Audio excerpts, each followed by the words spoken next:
অসহ্যকর গরমে মন যেন সবসময় কিছু ঠান্ডা ঠান্ডা।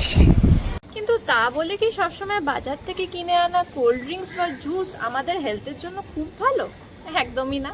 তাই চলুন আজকে বেশি বকবক না করে বাড়িতেই বানানো ঠান্ডা ঠান্ডা এক গ্লাস কাস্টার্ড বাদাম মিল্ক আপনাদের সঙ্গে শেয়ার করি। প্রথমেই আমি এখানে 15টা থেকে 16টা আমন্ডস বা কাঠবাদাম নিয়ে নিয়েছি।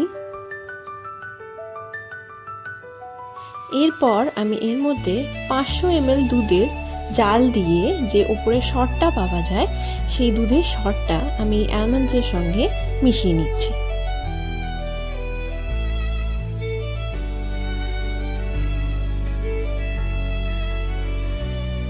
এরপর আমি এখানে 2 টেবিলস্পুন মতো কাস্টার্ড পাউডার নিয়ে নিয়েছি।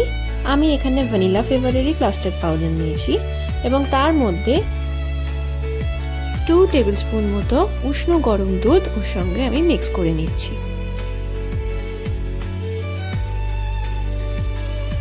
এরপর একটা মিক্সিং জারের মধ্যে আমি যে মালাই আর বাদাম একসঙ্গে মিশিয়ে নিয়েছিলাম সেটার একটা পেস্ট বানিয়ে নিচ্ছি।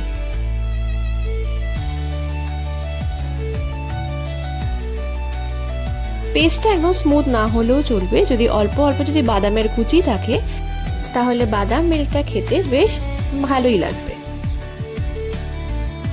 এরপর আমি এখানে 500 ml মতো দুধ নিয়ে নিয়েছি, নিয়ে সেটাকে ভালো করে জাল দিয়ে নিয়ে এর মধ্যে বাদামের যে পেস্ট আমি বানিয়ে রেখেছিলাম সেটাকে আস্তে আস্তে অ্যাড করে দিচ্ছি এবং অনবরত আমি সেটাকে মিক্স করতে থাকছি।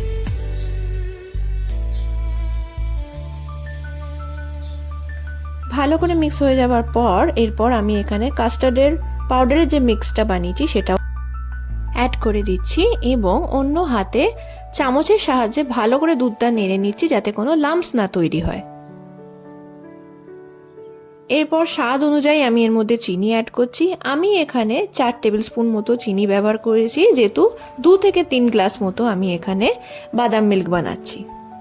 ভালো করে মিশিয়ে নিয়ে ঠান্ডা করে তারপরে ফ্রিজের মধ্যে 4 থেকে 5 ঘন্টা রেখে দিয়ে এই গরম ওয়েদারে গেস্টদের ঠান্ডা ঠান্ডা এক গ্লাস কাস্টার্ড বাদাম মিল্ক সার্ভ করে দিন। ভিডিওটা ভালো লাগলে অবশ্যই চ্যানেলে গিয়ে সাবস্ক্রাইব বাটনটা টিপে দেবেন এবং আরও অনেক রেসিপি আছে আমাদের চ্যানেলে, সেগুলো দেখতে ভুলবেন না কিন্তু। টাটা।